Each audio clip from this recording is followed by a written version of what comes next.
And now, so you guys know what a more intact, unburnt Joshua tree forest around here looks like, I'm gonna be heading out that way just for a little bit because it seems obviously like it's not been burned by this big fire that happened 4 years ago. So I guess it's almost 5 years ago now, but anyways, you can see here in the foreground there's definitely been a lot of burn damage. But thankfully there's not a lot of invasive grasses as far as I can tell on the ground everywhere. Though I can't know that for sure. I just don't see any obvious cheat or anything like that, so that is a positive.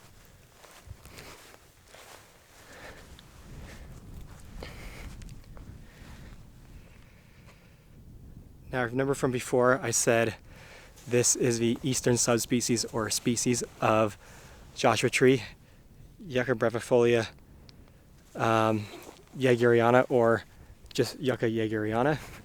It's quite different because it's got shorter leaves and often spontaneously, like its buds will spontaneously split, giving it a much more branched appearance than the western Joshua tree.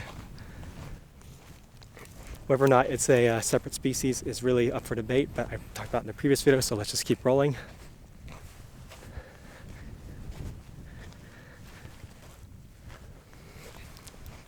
Well, there we go. Got a little cholla coming back. Looks like a small Cylindropuntia acanthocarpa to me. So what I'm going to guess is not an echinocarpa. Echinocarpa seem to have denser spines in this, although when they're little they can look different, I guess. But that's good to see. You can also see here there is a Sphaeralcea starting to grow again. Now if I had to guess, this would be Sphaeralcea ambigua, which is the most common one around here, but it could be Sphaeralcea, I think, rusbii or something like that. That one's also found around here. It's a little hard to tell with just its leaves while we're still unfolding. Once again, it's March 9th, so that's a good phenological indicator of where I'm in Utah. It's not quite this, the weather's not been nice enough for plants to start growing again. And but we're at the same altitude here because we're further south. Plants are starting to grow up again, which is, what you expect to happen to springtime, of course. And it's springtime here. Very early spring, but spring nonetheless. That's probably a torched Cylindropuntia acanthocarpa. The one way to tell apart echinocarpa and acanthocarpa, like another way at least, is that the echinocarpa tends to have a tall stem that doesn't branch until you get to the top, while the acanthocarpa branches much more lower to the ground, give a much more sprawling appearance. And here we are in the intact unburnt forest. Looks like you can see, actually, now I pay more attention, there were a lot more shrubs here originally. Like that was clearly once a shrub, but it must have broke off after it got burnt pretty bad. As there's all throughout here. Some more shrub stumps around. Hope I can figure out what species they are because I'm not quite sure what the dominant ones around here are.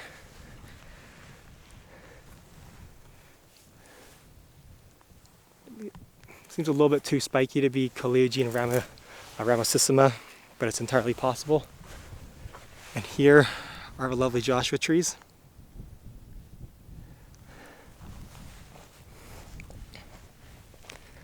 There's a full living, well-grown Cylindropuntia acanthocarpa, but it can get quite a bit taller than this, I should note.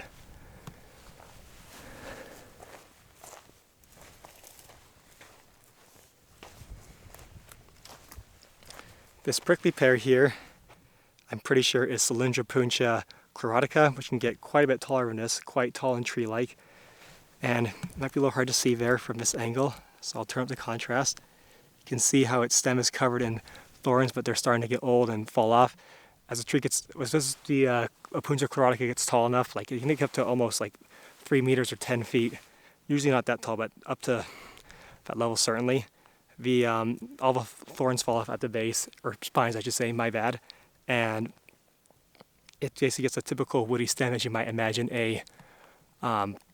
like a tall tree-like Opuntia to have. This is definitely, I think, the most tree-like Opuntia you find in this corner of America, the United States. I think some in Florida might get taller, but I can't remember for sure. I'm not very familiar with Florida's flora. Yeah, it's a lot of Cylindropuntia acanthocarpa. However this shrub is, I think it might be the Blackbrush, as I said, but I just don't know for sure. I saw a Blackbrush higher up on the Cima Dome, or my campsite, that was actually in leaf, so it's a good indication this might not be what it is. Actually looking closer at it, yeah, this is definitely Blackbrush. I'm just going to see a bit of the leaves growing in. It has to be Blackbrush. I'm almost positive of it. That'll be really embarrassing if I'm wrong, but for now let's just keep walking along. And these definitely aren't the tallest Joshua trees I've seen out here. Whoa. How is it still alive? It must have broke off recently, but that's impressive. Anyways, these are not the tallest Joshua trees I've seen out here. Some are getting up very clearly up to, and maybe even over 10 meters or about 30 feet. But these ones here are doing quite well and healthy because they, weren't totally torched of a wildfire. It's just really fun to look at them and walk around here.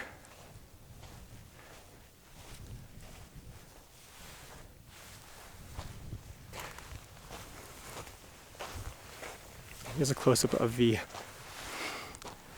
green leaves.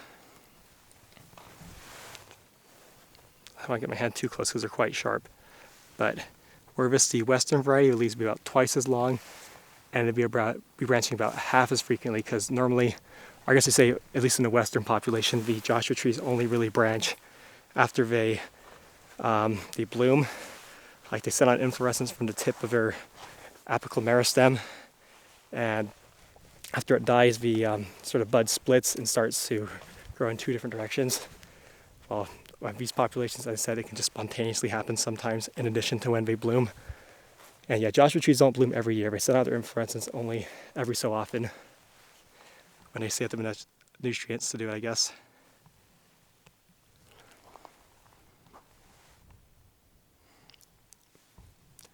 I hope that ever Joshua tree forest, or the rest of this forest I should say, can look like this once again. It take a long time for trees to be to get this tall, but I have hope it can happen one day if I'm getting totally torched again.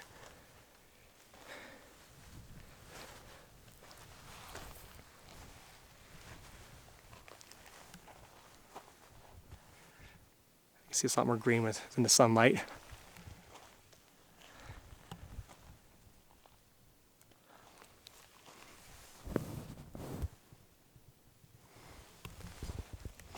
Okay, and here we go. Here is a good example of Cylindropuntia echinocarpa. See, it's a lot thornier. Like it has a higher density of thorns.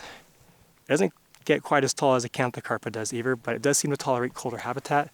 Like it's found not far from the eastern side of Yosemite National Park in its northernmost population, like the Owens Valley. But it is definitely a bit of a Mojavean species. These are cool things. Cylindropuntia wood. Because it does make wood. Cactuses are woody plants. So it looks like this once it dies. And the rest of it's just sort of, like the parts that aren't holes are just like sort of fleshy mesenchyma or something. I can't remember the type of tissue it's called, my bad. But like the sort of just, fleshy tissue you find like in between leaves and stuff like that, like in between the leaf veins. Yeah, very cool stuff. I think at least. I don't know. I should be more confident in these videos. Compare that to acanthocarpa about the same size. It branches less, but it branches lower down. So it has a much more sprawled out appearance, like right here. See right at the base is basically where it starts to branch. Well, that one has a bit of a proper trunk. Yeah.